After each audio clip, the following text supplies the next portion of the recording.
ಒಂದು ಸಣ್ಣ ನಗು ಸ್ನೇಹವನ್ನು ಪ್ರಾರಂಭಿಸುತ್ತದೆ. ಒಂದು ಒಳ್ಳೆಯ ಮಾತು ದ್ವೇಷವನ್ನು ಕೊನೆಗೊಳಿಸುತ್ತದೆ. ಒಳ್ಳೆಯ ಮಾತು ಸಂಬಂಧಗಳನ್ನು ಕಾಪಾಡುತ್ತದೆ. ಒಳ್ಳೆಯ ವ್ಯಕ್ತಿತ್ವ ಜೀವನವನ್ನೇ ಬದಲಾಯಿಸುತ್ತದೆ. ತಾಳ್ಮೆ ಎಂಬುದು ಅಸಹಾಯಕತೆಯಲ್ಲಿ, ಸಹನೆ ಎಂಬುದು ನಿಸ್ಸಹಾಯಕತೆ ಅಂತೂ ಅಲ್ಲವೇ ಅಲ್ಲ. ಸಮಯದ ಪರದೆಯಲ್ಲಿ ಸಮಾಲೋಚಿತವಾಗಿ ವರ್ತಿಸುವ ಸಂದರ್ಭವೇ ತಾಳ್ಮೆ ಮತ್ತು ಸಹನೆ. ಸಂಪತ್ತು, ಅಂತಸ್ತು ತಂದುಕೊಡಬಹುದು, ವಿದ್ಯೆ, ಅರಿವು ನೀಡಬಹುದು, ಆದರೆ ಗೌರವ ತಂದುಕೊಡುವುದು ಮಾತ್ರ ನಮ್ಮ ನಡತೆ. ಅರಳಿದ ಪ್ರತಿ ಹೂವು ಒಣಗುತ್ತದೆ, ಒಣಗಿದ ಎಲೆಗಳು ಉದುರಿ ಹೋಗುತ್ತವೆ, ಆದರೆ ನಂಬಿಕೆಯಿಂದ ರೂಪುಗೊಂಡ ಬಂಧವು ಶಾಶ್ವತವಾಗಿರುತ್ತದೆ.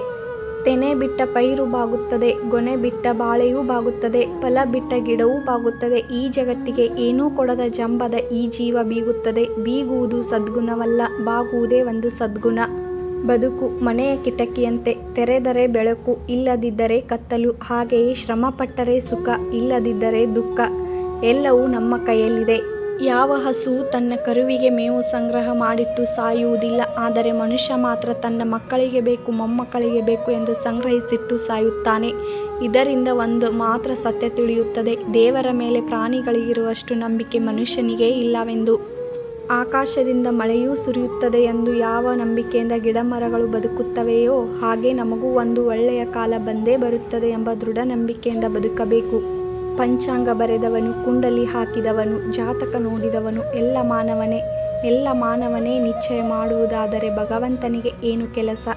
ಭಗವಂತನ ಮೇಲೆ ಸ್ಮರಣೆ ಮಾಡಿ, ನಿಮ್ಮ ಆತ್ಮವಿಶ್ವಾಸದ ಮೇಲೆ ನಂಬಿಕೆ ಇಡಿ, ರಾಶಿ ನಕ್ಷತ್ರದ ಮೇಲಲ್ಲ. ರಾಮ ರಾವಣರ ರಾಶಿ ನಕ್ಷತ್ರ ಒಂದೇ ಆಗಿತ್ತು, ಆದರೆ ಮಾಡಿದ ಪಾಪ ಪುಣ್ಯದಂತೆ ವಿಧಿ ಫಲ ನೀಡಿತು. ಅದನ್ನು ಅನುಭವಿಸದೆ ತಪ್ಪಿಸಲು ಯಾರಿಂದಲೂ ಸಾಧ್ಯವಿಲ್ಲ.